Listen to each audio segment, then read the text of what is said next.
Our data tells us that the sediment in a flood disappears in some places, more than likely because the river is carrying the sediment with it, and is washed up further down the river, making the river much more shallow in those areas. During test 2, our data shows that the river depth went up most of the time, except once.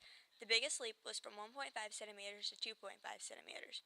In this area of the river, the water must have been carrying a lot of sediment, making the area from where it was taken deeper than it was before. Further down the river, where the water was released, the sediment load the river became more shallow. The depth before the flood was 3 centimeters, and after the flood, the depth was only 1.5 centimeters. During the first test in the video before the flood, the river made a confluence at the beginning of the river. After the flood on test 1, it made the river wider and deeper. During test 2, the river had built up at the start and then burst when it couldn't hold anymore. Test 2, before the flood, the river split into several different smaller streams. After the flood, it widened and the river got a lot deeper. Test 3, before the flood, the river went forward and had a dramatic curve upward.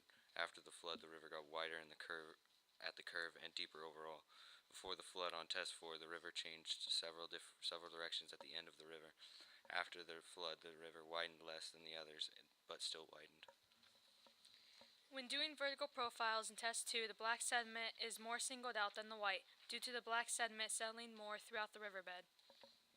After the flood, we could show that the width will change by a rate of 1.141 and the depth will increase by 0.307.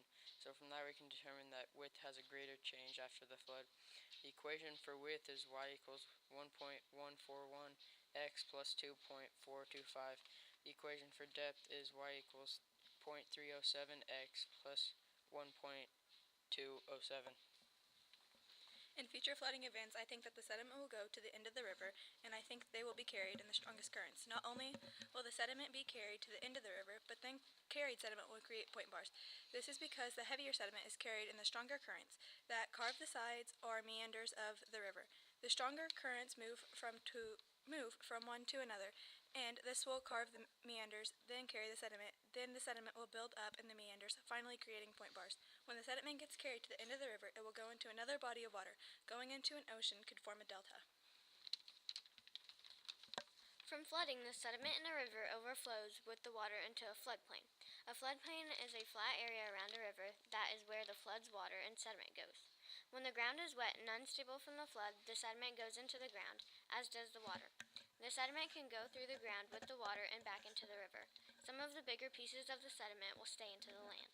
From what we've learned from our project of the simulation of a river is what's made us believe our conclusions.